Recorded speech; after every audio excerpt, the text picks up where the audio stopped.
December 1st, 1934. Dear Uncle Nick, like many in our country, the arrival of December comes with joy and sorrow. Once again, I have to find a way to produce something out of nothing. I have 4 children and another on the way. My husband's work is reduced to almost half the time he had before. What can I do? What can all parents do to provide something special in order to ensure that our children don't lose heart in these difficult times?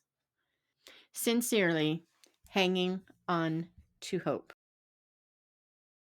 Dear Hanging on to Hope, I understand the difficulty and I applaud you for what this season is supposed to be all about. A light amid all the darkness that is in our world. More than that, the light that shone one Christmas Eve into the wee hours of the morning when the light of the world became flesh and dwelt among us. Even then, they brought gifts to that light, and He has given us the greatest gift of all, eternal life. In this time, when everyone struggles just to keep going, perhaps it is the time to come together and share. A man who knows wood carving can work with another woodworker and together make toys for both of their children.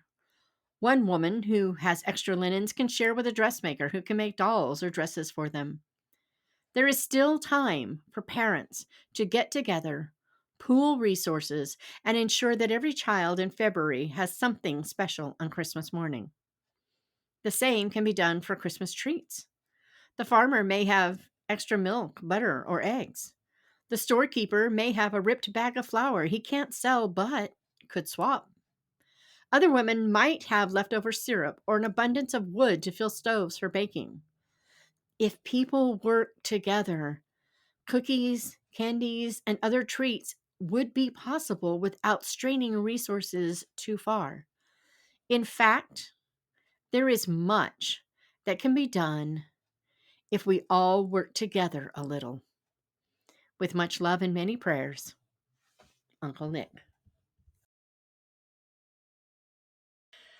All right, today's book recommendation is On That Night by Elizabeth Yates. This story, it's really, really short, not super long. I actually went on Goodreads to look up what my review on it had been in case there were like any things that I wanted to really not forget that I, stood out to me that I'm forgetting right now, right? Yeah, guess what? I have not left a review for this yet. So I'm going to reread it and then I'll leave my review. But basically, it's, winter, it's Christmas Eve. You have a bunch of people with different problems. I know there's like a criminal who comes home and is taking care of his mom one last time, like kind of sneaking home, if I remember right. And there's a mother who is just worn out trying to get Christmas together for her family. And just a bunch of different people. And they go into church and then they leave the church. They've like brought their problems to church.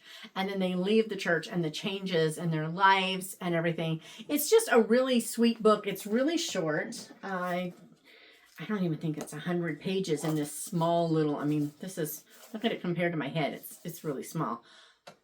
I'm going to say it's 5 by 7. So we're talking pretty small. And yeah, it's a candlelight service, manger scene. Oh, I could read this. Okay, it says, it's Christmas Eve and the townspeople have gathered in the church to attend the candlelight service and to visit the manger scene, which has been part of the church and so of Christmas for as long as anyone in town can remember. The pattern of the candlelight service itself is wonderfully familiar to most of those in the church.